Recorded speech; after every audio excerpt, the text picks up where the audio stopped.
উপস্থিত হয়েছেন আমি প্রত্যেককে শ্রেণীগত সালাম জানাচ্ছি এবং প্রত্যেকে আমার চেনা এবং জানা এবং প্রত্যেকে আমাকেও চেনেন এবং জানেন। তৎসঙ্গে যারা শিল্পীবৃন্দ এবং কলা কৌশলী যারা আসছেন আমি প্রত্যেকেই শ্রেণীমতো শ্রদ্ধা জানাচ্ছি, সালাম জানাচ্ছি এবং আহলে বাইত পাক পাঞ্জাতনের পক্ষ থেকে গরিয়াবর দরবার শরীফের পক্ষ থেকে আন্তরিক মুবারকবাদ জানাচ্ছি। সম্মানিত আশিকের রাসূল, আশিকের রাসূল মানে আমরা সকলেই রাসূলের আশিকান, আমরা সকলেই রাসূলকে ভালোবাসি, পাকপাঞ্জাতনকে ভালোবাসি। সম্মত কারণেই এই কারণে আমরা এখানে এই মহতী অনুষ্ঠানে উপস্থিত হয়েছি।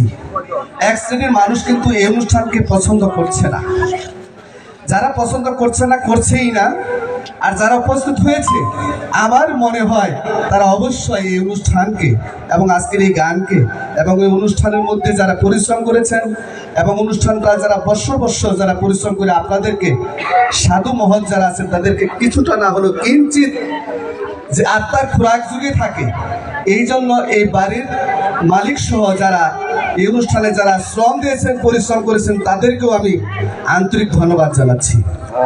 তার সঙ্গে যারা উপস্থিত হয়েছেন আজকে যে সুন্দর দুটি শিল্পী দেখতে পাচ্ছি, আসলে দর্শনকারী না হলে কিছু হয় না। তাই কবি বলছেন, হৃদয় উদয় যার প্রেমের অঙ্কুর, নম্রতা স্বভাব তার বাণী হয় মধুর, দুয়াখি টলমল সদা অশ্রু ঝরে, অন্তরে মাধুর্য তার গভীর চিন্তা করে, অন্যের প্রতি সদা রাখে মহব্বত, জানিবে তার লক্ষণ মহৎ, যাহাকে দেখিলে হয় প্রেমের উদয়, সেখানে একটা কিছু মিলে কবির মনে হয়।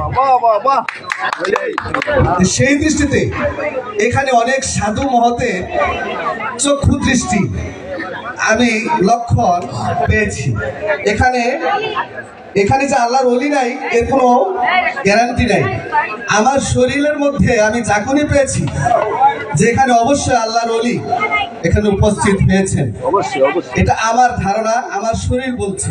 সেই দৃষ্টিতে যারা উপস্থিত হয়েছেন আর না হলেও আমরা যারা উপস্থিত হয়েছি প্রত্যেকের সাথেই আমি একমত পোষণ করছি, আমাদের মধ্যে যেন কোনো বেয়াদবি না হয় এই অনুষ্ঠানে। কারণ এখানে অবশ্যই আল্লাহর ওলির অস্তিত্ব লুকানো আছে। একজা মানে সোবাতে পাতাউলিয়া বেতের আচ্ছা সালে তোতে পেরিয়া ৭০,০০০ বছর নফল ইবাদত করলে যে জ্ঞান এবং সওয়াব হাসিল হয়, কিঞ্চিত সময় একটু সাধু ব্যক্তি জ্ঞানী ব্যক্তির পাশে বসলে তার চাইতে অধিক সওয়াব এবং জ্ঞান হাসিল হয়ে থাকে। সেই দৃষ্টিতে আজকে আমরা সাধু সঙ্গ লাভ করছি। দেখেন, লালন সারা বিশ্বের মধ্যে একজন শ্রেষ্ঠ দার্শনিক, শ্রেষ্ঠ লেখক এবং শ্রেষ্ঠ একজন আল্লাহর ওলি ছিলেন। মানব ধর্ম ছিল তার ধর্ম। সেই লালন এত বড়, যারে নিয়ে জাতিসংঘ গবেষণা করছে তার গানকে নিয়ে, তিনি এত বড় সাধু থাকা সত্ত্বেও তিনি কিন্তু একটা কথা বলছেন, আর কি আমার ভাগ্যে হবে সাধুর সঙ্গ। এবার একটা গান আছে না, আর কি এমন সাধুর সঙ্গ হবে, আমার ভাগ্যে আর কি এমন সাধুর সঙ্গ হবে। দেখেন, আজকে আমরা উপস্থিত হয়েছি, কালকে আর নাও হতে পারি। আজকে এখানে আসছি আপনাদের মতো মহতী সাধুদের সঙ্গ করতে আমি পেরেছি, কিন্তু আগামী বছর আর আমি আসতে পারবো কিনা এর কিন্তু গ্যারান্টি নাই। এই সাধু সঙ্গটা আমার কৃপা করে দয়া করে আপনারা আমার জন্য দোয়া করবেন। আর আমাকে সভাপতিত্ব যেহেতু দিয়েছেন, আসলে আমি এত বড় যোগ্য হইনি, তারপরও আপনারা যখন এবং এই বাড়ির মালিক কমিটির পক্ষ থেকে আমাকে দেওয়া হয়েছে আমি খুশি হয়েছি। আমি সভাপতি হিসাবে দর্শকদেরকে ভক্তি শ্রদ্ধা জানিয়ে এবং বাড়ির মালিককে ভক্তি শ্রদ্ধা জানিয়ে এবং শিল্পীবৃন্দ কলা কৌশলী যারা আছে উপস্থিতি সহ প্রত্যেকের গানকে সাধুবাদ জানিয়ে এবং সুন্দর গান হবে।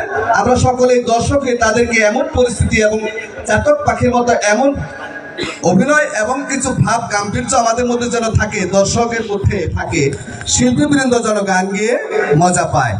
এই জন্য অনুরোধ রেখে, প্রত্যাশা রেখে আজকের এই বাউল গানকে আমি সভাপতি হিসেবে শুভ উদ্বোধন ঘোষণা করছি। আসসালামু আলাইকুম।